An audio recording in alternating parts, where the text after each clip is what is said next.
are we here? Yes. Good that we're here. Where in the world are you? Mate, I'm in France at the moment. It's bloody cold. It's beautiful though. It's the first time I've ever been here. What takes you there? Well, we stopped working in Bali, and we just kind of wanted to. We were moving into a bit of a career change, and we wanted to.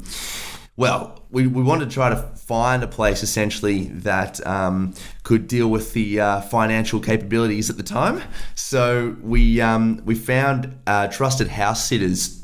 It was a really cool website, and you basically can jump around and house sit for people. It's pretty self-explanatory. And we found this beautiful place in France.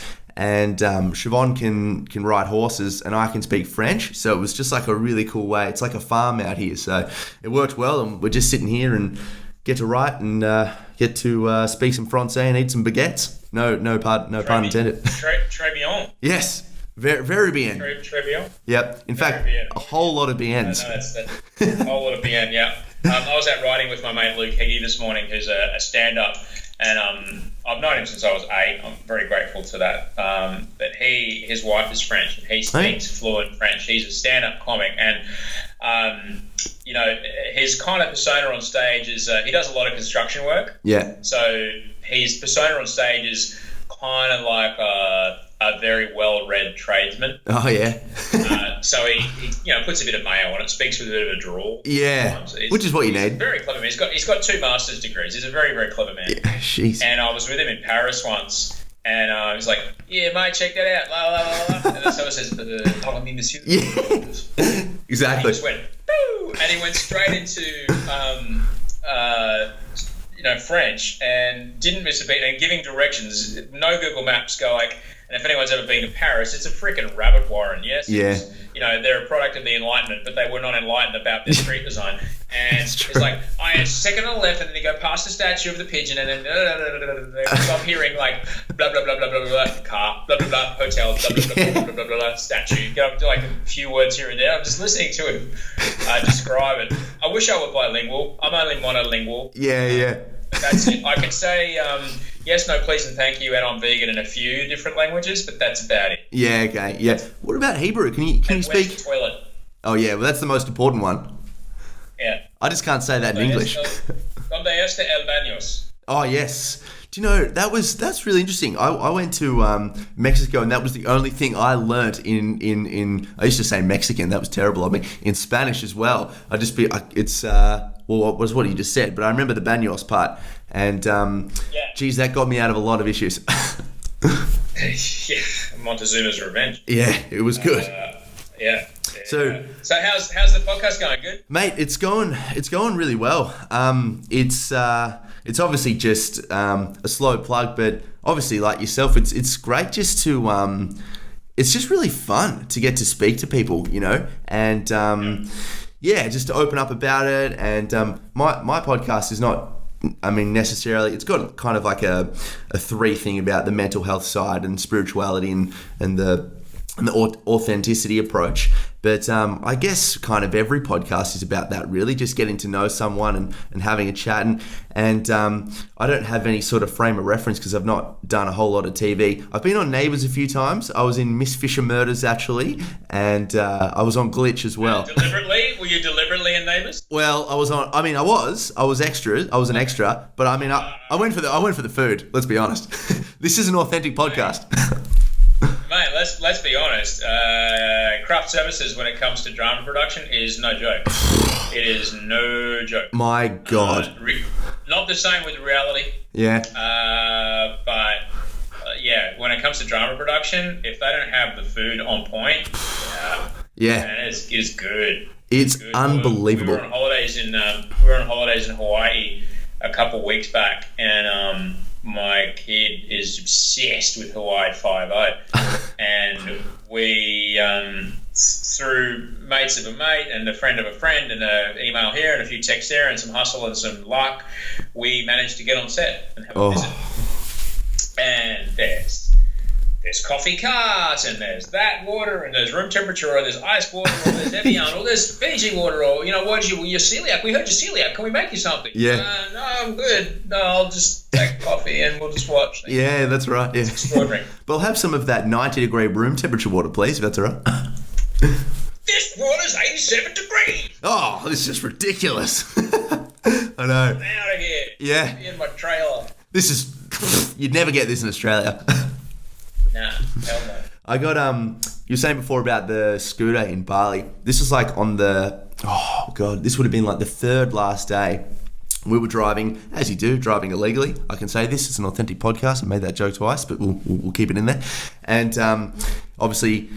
So I just took a wrong turn. It was literally right, and then after 3 seconds, having realised that I'd gone down the wrong way, turned right back in, but got pulled over by a cop. And obviously I didn't have the license, so just sneaky little thing here and there, and moved on. But it's a weird system over there, you know. It's weird. It makes you. It's weird. It kind of makes you appreciate a little bit more of the laws we have in place. You know, there are some parts of Bali where this is just incredible. It's just like a party scene, and I can do whatever I want. And then there's a lot of responsibility that comes with that, and specific things. You know, I'm happy that we have laws here for them. You know. I was quite affected by that trip to Bali with Audrey. In a number of ways, but particularly around that. There's a bar in Canggu, which you'll know the name of. It's called Pretty Poison. Oh, yeah. And it's at the other end of a death trap of a road, which is utterly terrifying to ride your scooter down. But you can go into a bar and watch old school skate videos projected onto the wall behind you, while in front of you there's an actual skate bowl in the backyard with people ringed right around it. People will session and skateboards will fly out at your head, no problem. And you could get a tattoo in the corner of this bar if you wanted. And what I love about that is that, as you mentioned, it's personal responsibility. It's like, oh, you went out last night, you got wasted, and you got a matching tattoo with someone that you've known for 15 minutes and then copped the skate deck to the face? Okay. Great. Did you walk in there? Yeah. Did you see all that stuff on the way in? Who's that on? I know. And it just made me think about, with a bit of sadness, Tom, it made me think about, in Australia at least, we have so many laws in place. The choice to take a risk is taken away from us. And what are we losing? What are we losing as a culture when it comes to ideas, business ideas, ideas within our community? Because we've never learned to take a risk. We've never, okay, can't do that. But there's a great reward if the risk, is worth it. And it did make me a bit of a bummer. I was like, what have we missed out on by breeding an entire nation of people that have never had responsibility, true personal responsibility, on their shoulders? What are we missing out on as a culture, as far as ideas go around what might be in the end really good ideas for our society? So anyway, true. Then I got back on the stupid scooter and rode back up. Then you got a tattoo. What they call a yellow brick road, which is probably the most terrifying thing I've ever ridden or driven on in my life. Was that concrete skate park you were talking about? That was in the back of the pub, back of the bar. Yes. All right, and then there was this road, this shortcut between yeah. and not Seminyak. Like one side of Canggu and the other. Yep. There's a shortcut between there that was originally only supposed to be for scooters and bicycles, but it ended up the locals just pulled the bollards out and now cars just bang up and down it. Yeah. It was so sketchy that on the last time we drove it, we went, fuck it, we took 25 minutes to drive around rather than 8, because we were staying 800 meters away. Oh. We took the 25-minute ride because it was, less frightening. Yeah. Than run the gauntlet of doing that. Oh, man. It was basically like, I don't know. Rice Paddy Road. Yeah, I'm sure you've done it heaps, but, it was like trying to ride a skateboard down the middle of Gympie Road if there was no median strip in peak hour traffic and cars flying each direction of you at 80 kilometres an hour with the drop 5 feet to one side into a rice paddy. Oh, man. It's just crazy. It is. I can't believe that I have managed to drive that as many times as I have with as many drinks as I have a few times without just falling. Like it's meant, you're meant to fall. You're not meant to get over to the other side successfully. Well, we did. Yeah. And I had to around. Luckily, I've done a lot of bicycle riding, so I know enough of just like, look where you want to go, just look where you want to go and you'll go there. Yeah. So I knew enough of that. If you look at the car, you'll go into the car. Just look at the 6 inches between the wing mirror of the truck coming at you and the precipice into the rice paddy, and you'll be fine. And we were. So, I wouldn't do it again. Oh, yeah, no, it's crazy. I think you do it once and then you're like, right, that was a thrill and I'm happy I did that. I don't probably need to do that again. But you're right, it catches you because it's like, it's maybe 2, 3, 4 minutes to the other side, or so you can risk your life or you can go half an hour around the other way. So it's like, I'm struggling away these half here. In the end, I chose the half hour. Good. You've done well. Yeah. No, you're right though. In terms of what you were talking about with the responsibility, I actually ended up getting a drunk tattoo just on the forearm here, and I'm very proud of it because it was one that Siobhan and I had wanted to do for a while. But it's crazy what you can get away with there. It was honestly, man, it was like $20, and they were feeding us shots of whiskey, 5, 6, 7. When you're in that mindset, and you could put any music on as well, you can just, I'm only talking about tattoos, I've got a few, so I'm very well inclined to think like this, but you just set up to, everything's just this big buzz of dopamine, and you're just kind of like, oh God, what can I do here? Things are dirt cheap. I can get away with murder. You know, the cops don't care. It can get pretty crazy. Well, yeah, the flip side of all that is that, well, any community where law enforcement can be bought is, there's a level of dodginess around there. Things can get loose. It's true. As long as you stay on the right side of that, you're okay. But if you get on the wrong side of that, you are toast. Absolutely. You're absolutely toast. And yeah, I when I lived at South Bondi with my family, there was this real horrible thing happened. There was an American kid out here. He was a good-looking fella, like a lacrosse player or something. He was quite fit, had quite a rig on him. And he decided to go swimming in this massive swell. I don't know why, but he jumped off rocks into this huge swell.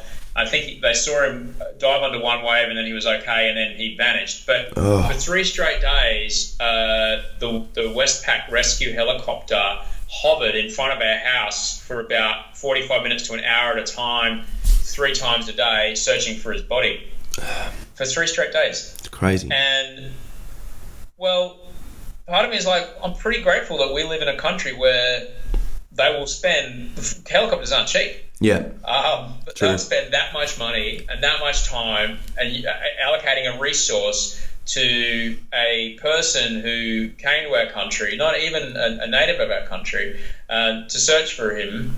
I don't know if they ever found him, but in Indonesia and Bali, it'd be like, yeah, that's right. So, and if I have had the misfortune to have had to spend a night in, or at least some time in the emergency room at the hospital there in Denpasar. Oh, yeah. And you don't want to have that kind of desperation because there really is very, very little primary care as far as healthcare goes. So I guess it's a balance, Do you want to be able to do you want to get away with, having your own self-will run your life? Do you want to accept a bunch of rules and regulations but know that if your house is on fire, you can dial 3 numbers into a telephone that is connected to, another house, and someone will drive a $5 million piece of firefighting equipment over with 12 highly trained people to put that fire out and save your own family. Bit of a trade-off sometimes. It's true. And you know what? I think this is the beautiful thing about travel is that you have a change in perspective and you can reflect, and you can only grow through reflection, really. And you get to reflect and you get to look at all the things in your life back home, physically really as well as psychologically, and you can see, okay, this is the thing I really love, and for you and I, so this is the thing I really love about Australia. These are things that I would change about myself, and I'm the exact same as you. I mean, Australia, we're just so blessed, you know, to have grown up in that way.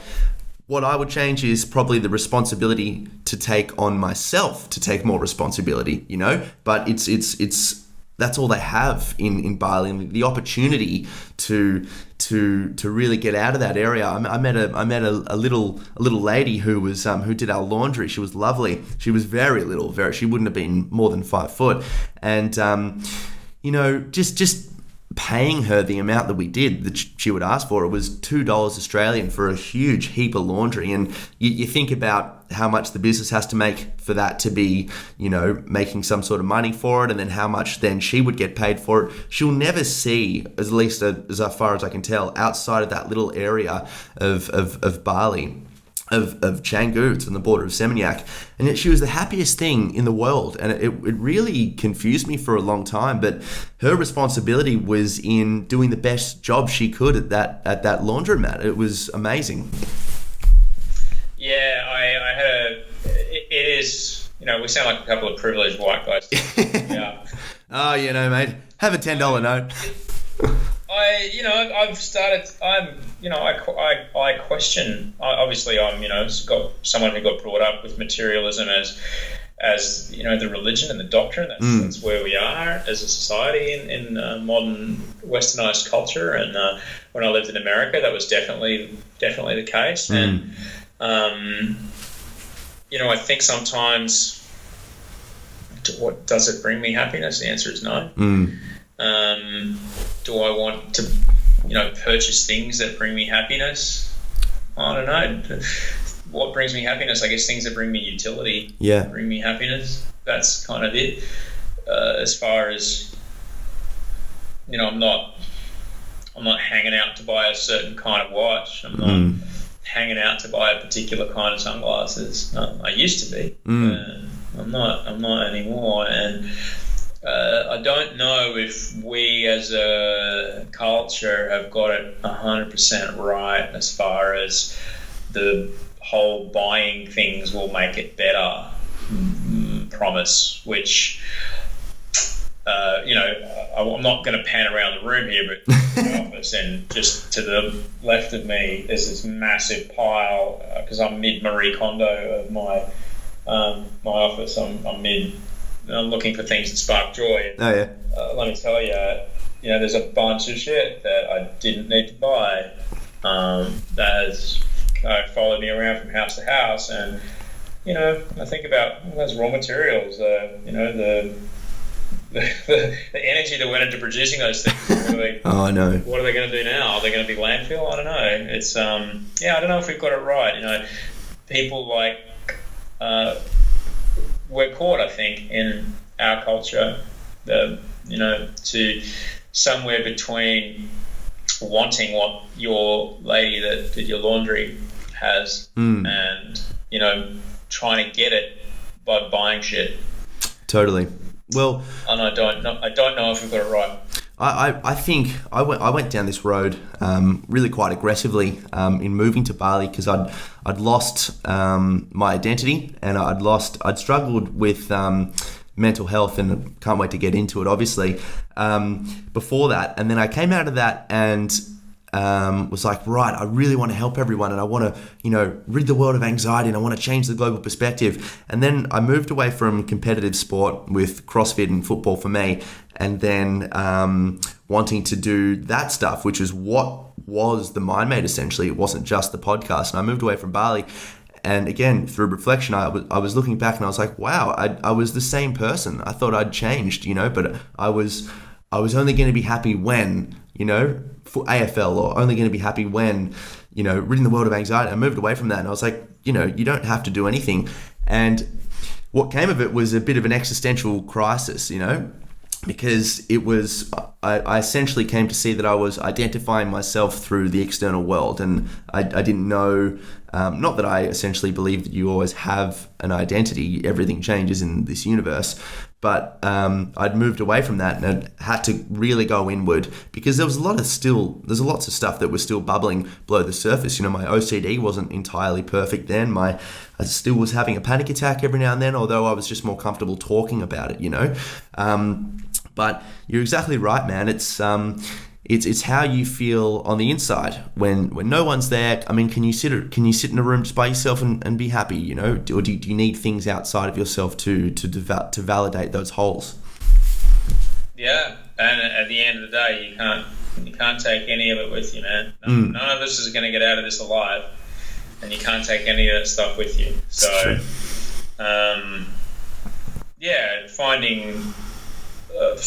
finding the, I don't know if happiness, I was talking to someone about this the other day.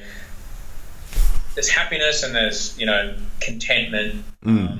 Happiness can be, you know, fleeting, but have, you know, lasting happiness. I think what's more sustainable for me, I think, is contentment and finding, and I'm quite content with this. Like, trying to hold that peak of I'm so happy. Trying to hold that peak is quite difficult.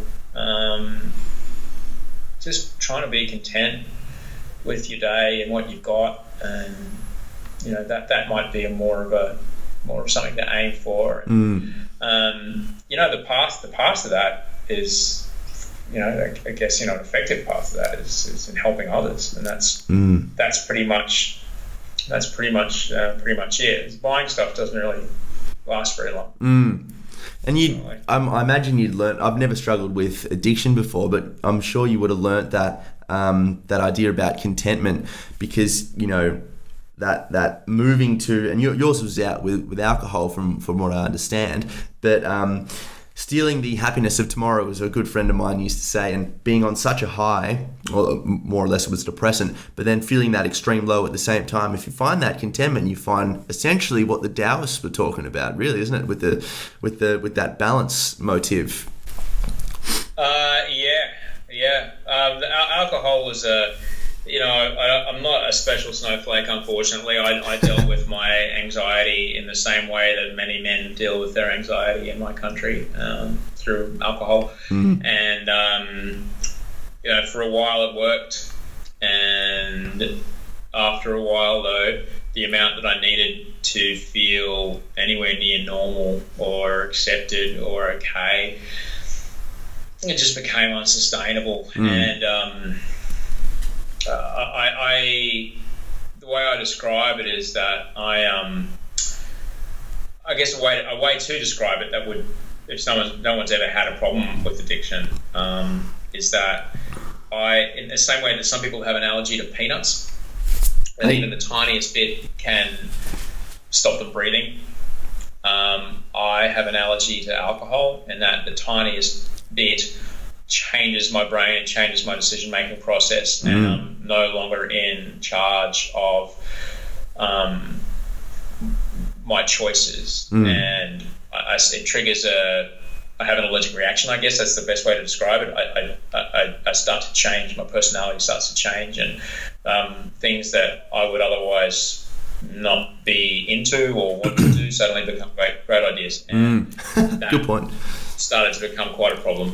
It starts to become quite a problem. So it's, you know, like if you've got a peanut allergy, you just avoid peanuts. I avoid alcohol. Do you know what's interesting about it though? Is like I guess you've seen the extremes of what an addiction can lead to, you know. But I think, I mean, alluding to what we were talking about before with having to buy something or that material world, I think a lot of us may not know the lesser degree of the way addiction plays on our minds and the way we do things, you know. I was reading so much about this with the neurochemistry behind addiction and the differences between dopamine and serotonin. Excuse me. And even just that little feeling of excitement, you know, it's just like a little kind of thing, like, oh, and it changes your decision making a little bit. And I reckon that a lot of us would find that on the very, very, very lower levels, deeper levels of our psyche, there are things that we hold on to that are not entirely within our own minds. And you don't necessarily have to call that an addiction, because, you know, it's not like it's ruining your life or it's really causing some sort of negative impact. But we can be wired like that, and I think it's really important to be aware of those things. Yeah, that's part of being, I guess, mindful and learning to question automatic thoughts and automatic beliefs. That's a big part of what I've found. Certainly when it comes to getting triggered or something like that. Not triggered like the internet talks about triggered. Yeah. Oh, you can't handle someone challenging this political triggered. Dude, I am offended right now. That's not it. Yeah. That's a what? That's a what right now? I am offended. I'm so offended. How dare you offend Just me? kill me. I'm going to finish this podcast. Yeah, okay. Trigger like a trauma trigger. Totally.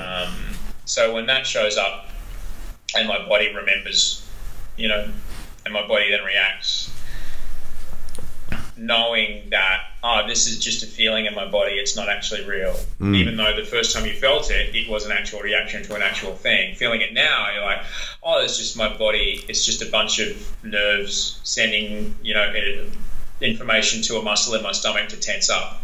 That's all it is. Yeah. It's not evidence that what I'm thinking in my head is actually happening. It's not.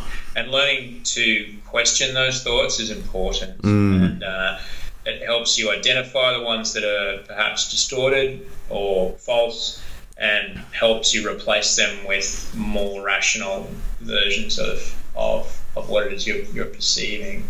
And that just comes from being mindful. That just comes from looking for the space between the breaths and checking your own body and seeing what's going on here. What's that a reaction? Is that a signal? Is that a signal that something's not right? It might be. What's up? That thing. That's right. The person I'm having a meeting with is wearing the same perfume as the sex that I used to have. As I am. That's what it is. Yes. Right, of course I feel tense and weird. My body's remembering that shit. So being aware of that stuff is important. Definitely. And how much do you think, I heard you speak about the idea that a lot of the, I guess, prerequisites for an anxiety, not necessarily disorder, but that higher degree of anxiety came from with what your parents had to go through. Did you go back when you and this comes from obviously a massive degree of responsibility in actually taking the bottle away and being like, right, I have to deal with what's going on that I'm trying to escape from here.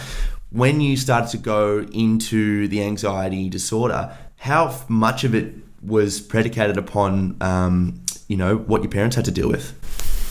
I think as far as I can tell, and as far as the research that I've read, some of it's genetic, right, and some of it's what you got born with. Some of it's the wiring you got, and some of it is your environment, where you're living. For some people, those ratios are 50-50. For some people, those ratios are 90-20, 90-10. Yeah. So I think up to, as far as I'm aware, I think like up to half can be, how you get born. I know I was always a jumpy kid.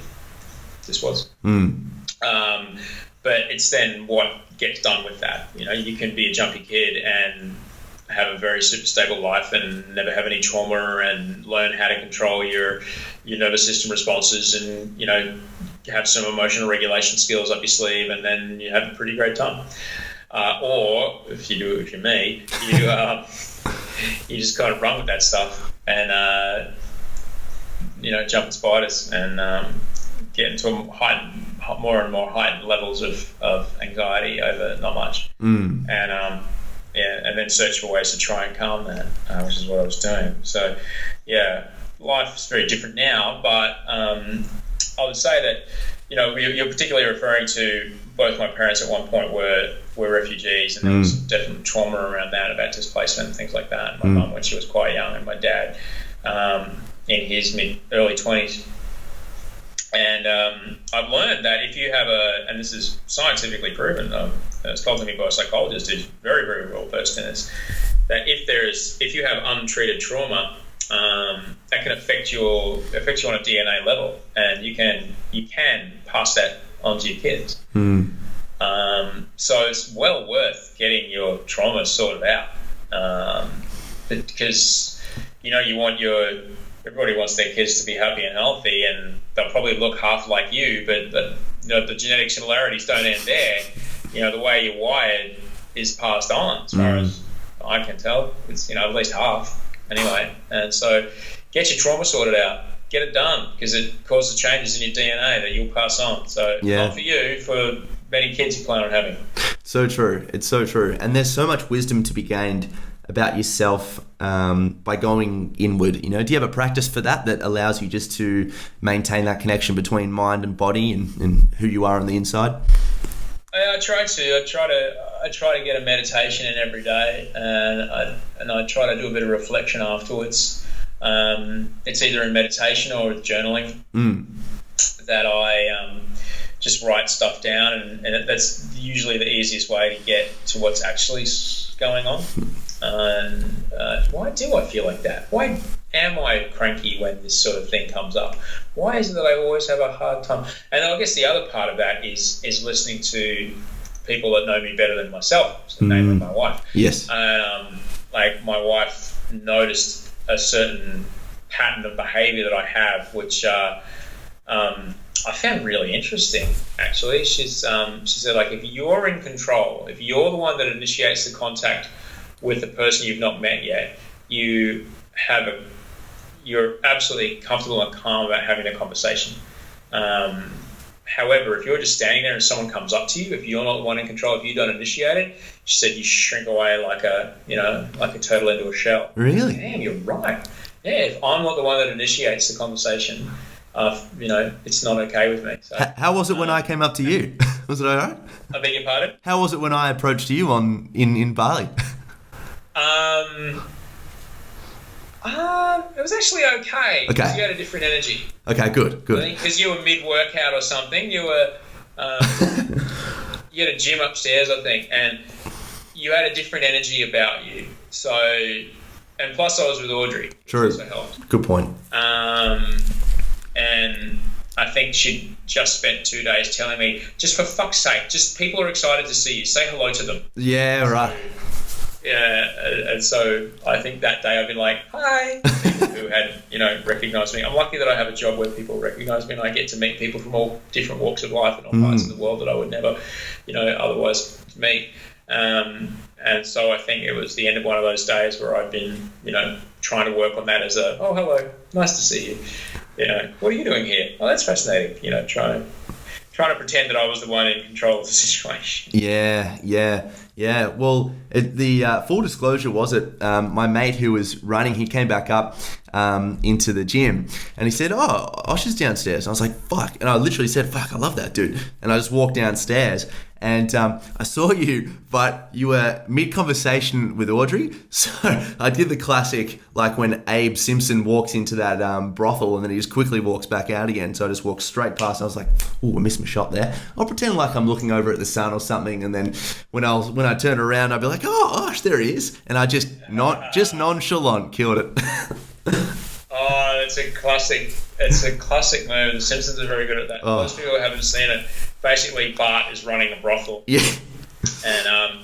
And he walks in, puts his hat on the hat stand like he's done for the last 50 years, sees Bart, turns straight around, takes his hat off the hat stand, doesn't fix it, walks straight back out the door. And I think you'll probably only find it in a GIF, but if you actually see it, he actually goes, hello, goodbye. He gives it one of those. I know. Oh, man. I wanted to do a Simpsons podcast where, like, for some way, the guest on the show could just respond to me in Simpsons quotes. It would be unbelievable. Oh, man, I've missed about 8 years of it. I know. But it was the golden era when, I mean, I'm 25, but I was watching from the early 90s up to the late 90s. That was the era that I'm talking about.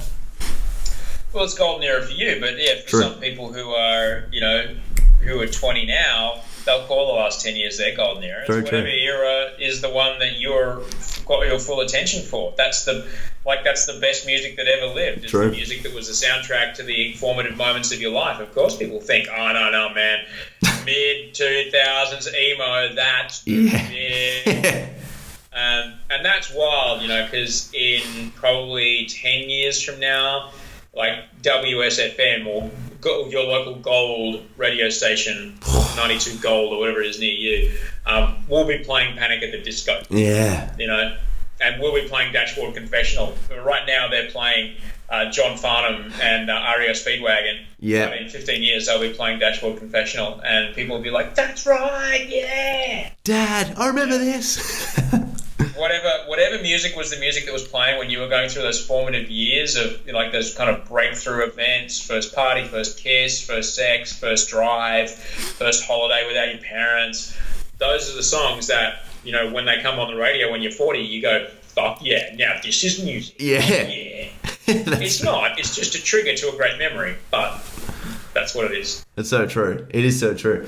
And, well, yeah, no, you're exactly right. It just triggers that emotional response. And you're like, oh, God. Sometimes, I remember my cousin was telling me once that what's that song by the Presets? Oh, do. Oh, was it My People? And he said to me, it's bizarre. I think he said it was like 17 or something, but he was like, oh, turn that down when it came on the radio. And I was like, oh, why? And he's like, oh, mate, it's a weird one, but whenever I hear this song, I was, I was spending some time with myself, so to speak, just in my room, and it came on. My dad was playing it on the radio, and it came on, and he started calling out to me, and it just kind of ruined the whole moment. I was like, right, now when I think of it, I think of him bloody having a crack.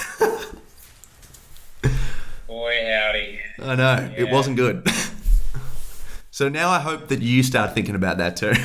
Tom's got a cousin that... Well, that's the thing, man, is like I'd gotten out of music television and pretty much left the country by the time the presets started having massive hits. So True. I wouldn't recognise the song if it came on the radio. Oh, which good. was heavy for me, for someone who was so, deep into music for so long. Yeah, very good. 15 years or more, that was just all that I did. Yeah. So what was it like when you got the role for Australian Idol to be the host? I mean, I grew up with it. Season 1 was massive, and I don't know. For me, it sounds incredibly. Brave is a subjective thing, and staring down the camera, speaking to that many people live, it sounds very daunting. Like, what? Just run us through that. Well, the thing about, so you're talking about a show called Australian Idol, which is like American Idol. Yeah. When you buy, when a TV network buys a format, they're essentially buying a franchise. Like, say for example, if right now in provincial France where you are, you decided to put a McDonald's in there, buy a McDonald's, why would you do that? Because it's a business that works. There's great support from the people that designed it. You've got proven figures and numbers and a proven supply chain.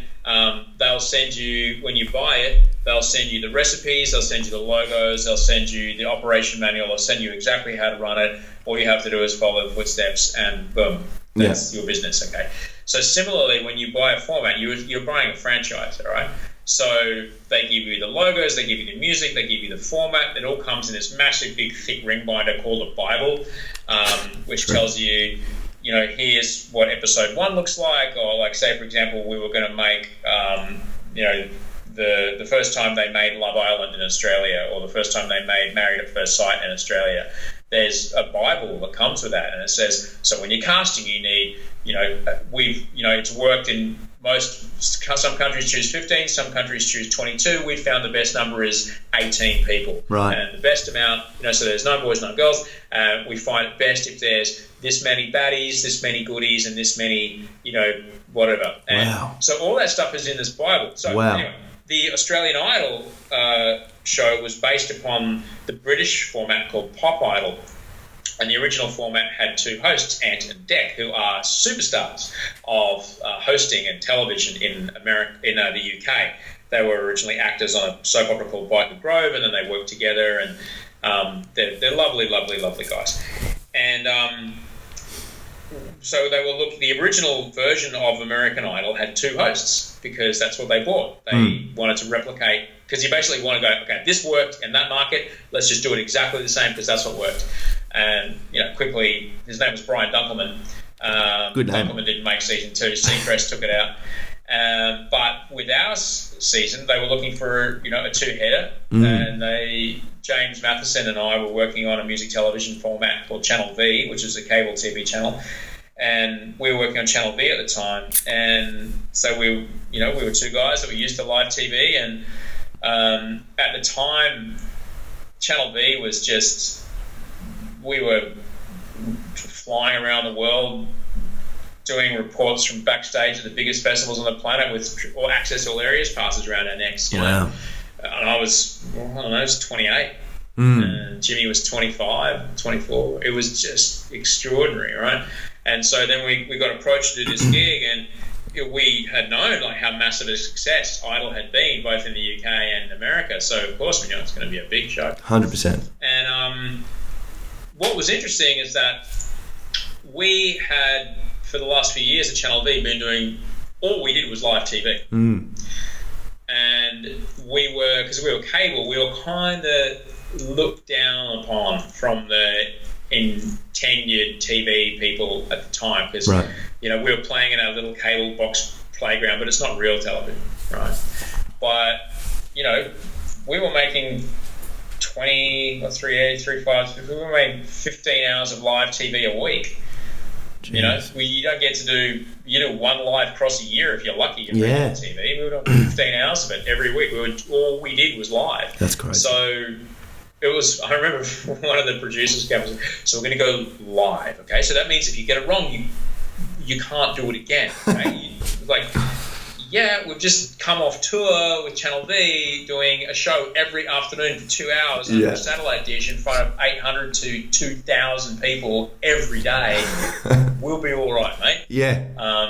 I had a fair amount of arrogance at the time around that, and I remember kind of in no uncertain terms going, did you have any idea what we've done for the last 5 years? But they hadn't. They were busy making their shows, their 60-minute shows and the network television shows. They didn't know what we were doing. Needless to say that when we went live, everyone was very happy because we could do it. True. Because we'd had a shitload of practice. And what can I say, man? I think the research eventually showed out that 3 out of 4 people watched the first grand final of Australian Idol in Australia. It's unbelievable. That is to be a part of a cultural moment like that is extraordinary to have been, and it was a great honour. We worked with incredible people. I learned enormous amounts about how terrible I was and how better I could get. I got to work with the funniest, smartest man I've ever worked with every day, James Matheson. I was very, very, very lucky. And to be, like I said, to be a part of a cornerstone of popular culture like that is an extraordinary honour. I did a gig down in Canberra the other day with the National Gallery, and someone works at the National Film and Sound Archive there came up to me and said, I put your Opera House Grand Final from 2003 in the archive, in the vault the other day. Wow. Whoa, we're in the vault. Yeah, yeah. So it's deemed historical significance, I guess. And then, and now we're coming into our 7th season of The Bachelor. To get 7 seasons of a show, we did 7 on Idol. To get 7 seasons of a show is incredible. Some people don't get 7 episodes, right? To have done that twice, man, I still can't figure out what I'm doing that has allowed me to have this. But I'll work very, very hard as I can to keep it. Dude, look, honestly, there's enough there to be like, okay, Osh is a dependent variable in that. But I mean, you're a good dude. Like it's pretty obvious on my part. I don't know what's behind closed doors. You could be a murderer, in which case we'll dive into that later. But not unless I've done something that I can't remember. Yeah, very true. Yeah, no, but you're just a good dude. Like it's it seems pretty straight and narrow.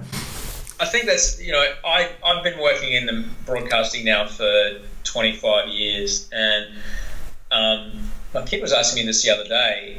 we were watching some show, and someone was being a prima donna, and she goes, "You know anyone who is like that?" And I said, "If there are, they're not around for long."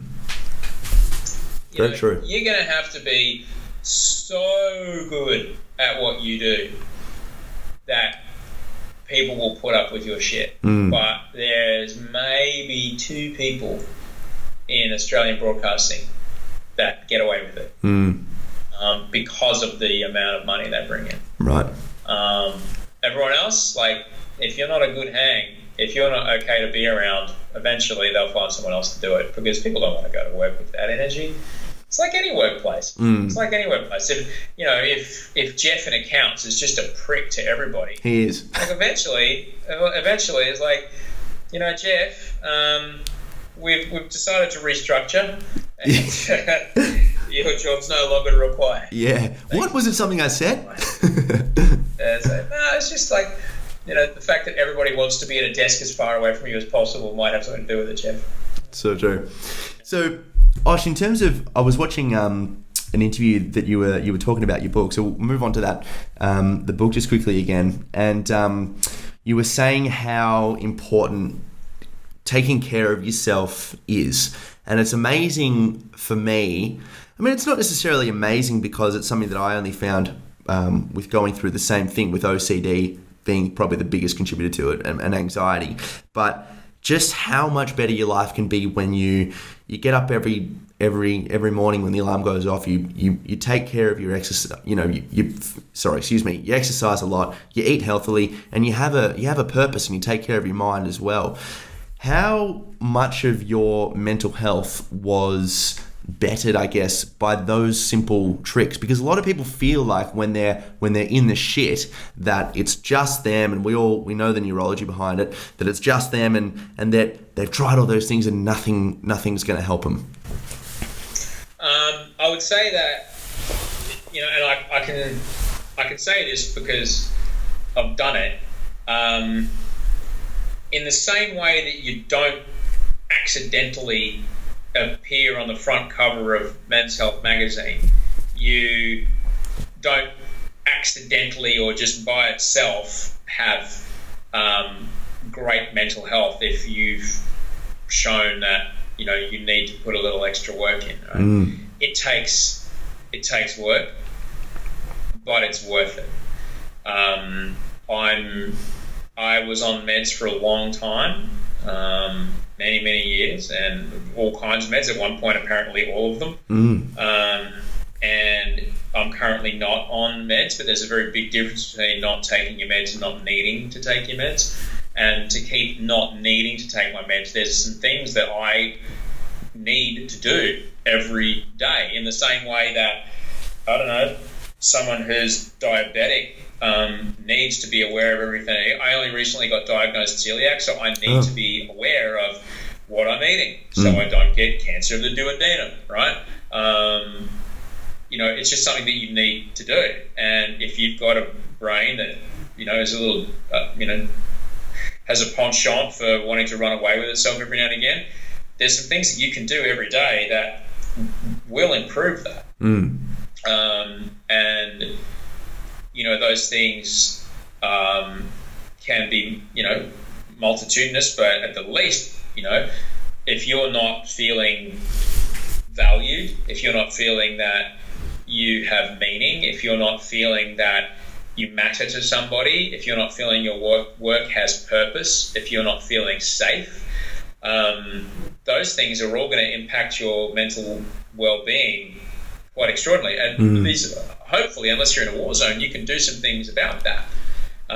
You can do some things about how, do you feel valued? Can you find a way to be of value to somebody? Yes. Yes.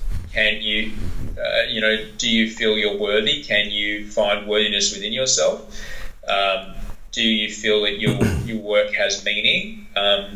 If you can't find a job that has meaning for you, for example, your friend who does your laundry, her work has extraordinary meaning to her. Can you, think about the way you think about your work?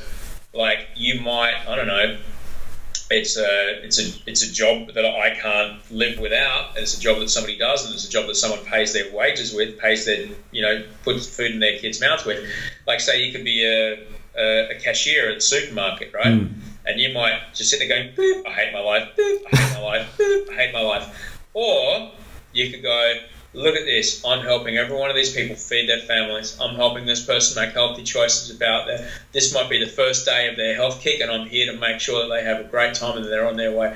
This is extraordinary. I'm helping. These people have worked hard to make this money, and with this money they're turning it into food, and that food is going to sustain them through, being there for their families and making sure their kids have a great day.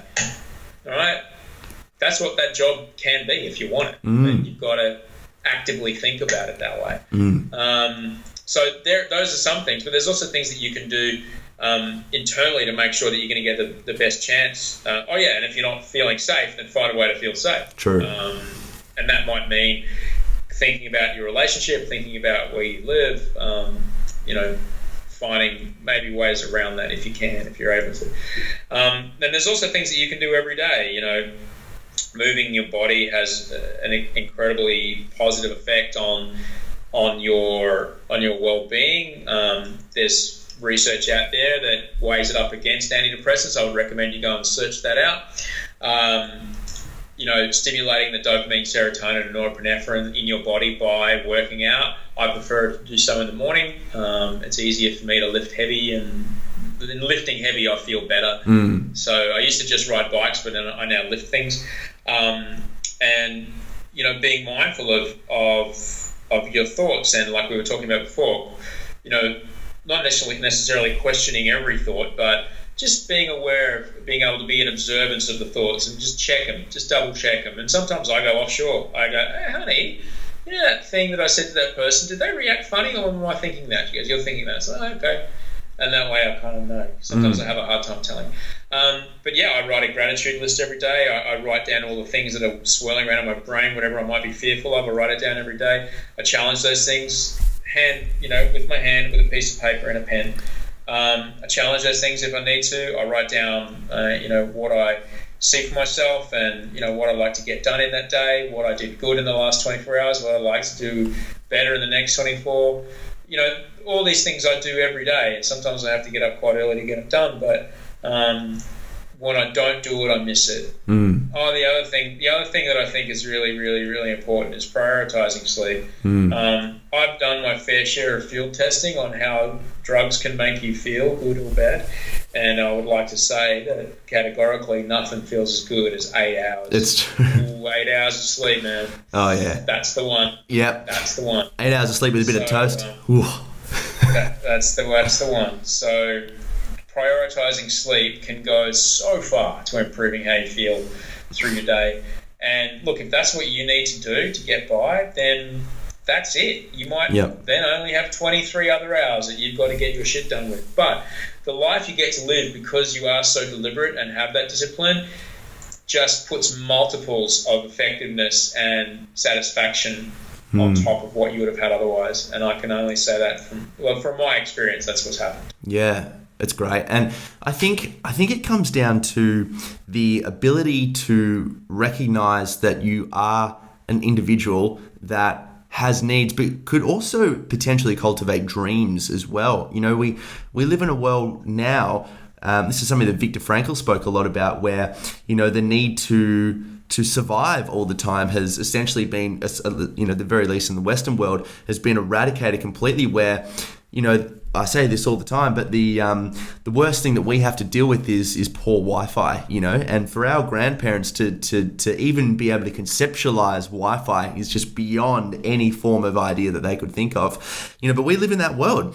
and it's a great world. I'm so appreciative to be alive in this day and age, but then there's all this stimulus all the time that's telling us to do this and be more and better, and junk values and all sorts of things, that when we finally do move away from all that, it's only a few times if you don't prioritize it that you begin to actually recognize again, oh shit, I'm a person. And that's right, I had a dream that I wanted to be like a fireman when I was younger. And, creating a vision for yourself and looking forward to tomorrow as opposed to constantly ruminating in your head about all the things that happened and, shit that you couldn't control is so important. It's just having a vision.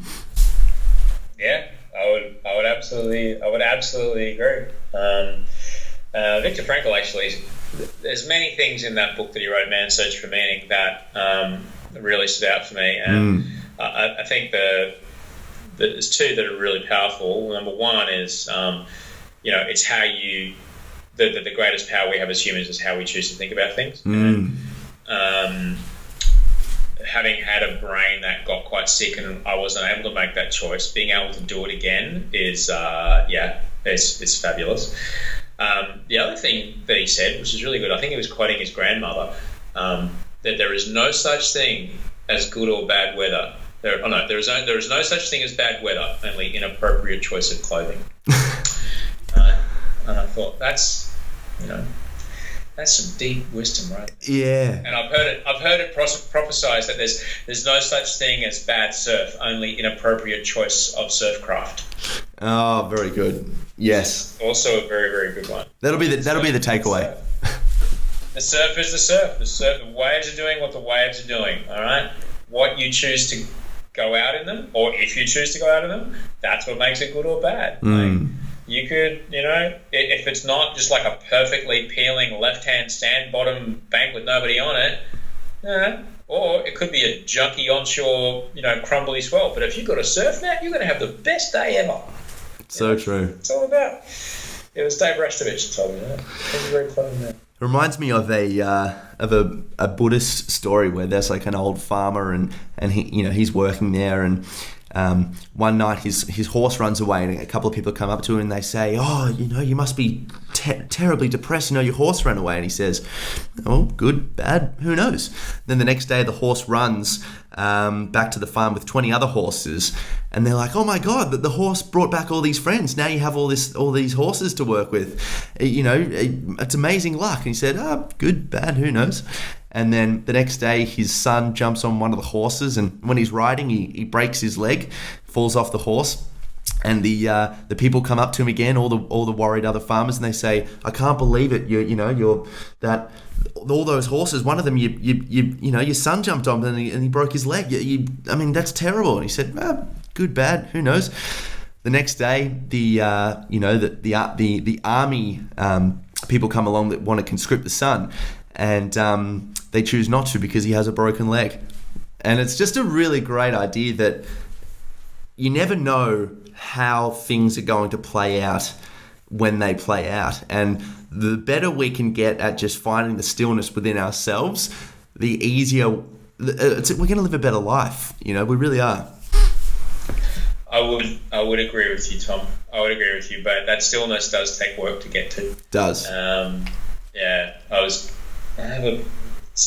There's a guy I'm working with that's helping me with my meditation at the moment, because every player needs a coach. And he goes, yeah, I struggle with that too. Yeah, it took me about 6 years to get to, far out. Okay, all right. It's going to take 6 years. It's going to take 6 years. That's what I'm going to need to do. I'm going to have to get going. I'm afraid, Tom. Dude. Is there anything else you needed to cover off? Just wanted to say, where can people find you, and any way we can get to your book and all that sort of stuff? Give us the rundown. Oh, look. It's super easy, man. It's all at the website, oshergunsberg.com. Perfect. That's it. That's where you'll find the Instagram, the Twitter, buy the book, listen to the podcast, listen to the songs that I make my coffee to. It's all there. Awesome. I'll put it up. I'll make sure it's in the links. I make coffee in the morning. I play a song when I make my coffee, and there's a playlist that's emerged out of that. And I think it's okay. Oh, nice. What's your go-to coffee? Black coffee or? Oh yeah, man, double espresso. Good. I'm not here to fuck spot. No, that's right. I was, but now it's awkward because we ended up doing a podcast. All right, buddy. Cool. Thanks so much, dude. Good to talk to you. Au revoir. Take care, man. Let me know how you go, all right? Yeah, will do, man. All right. Bye.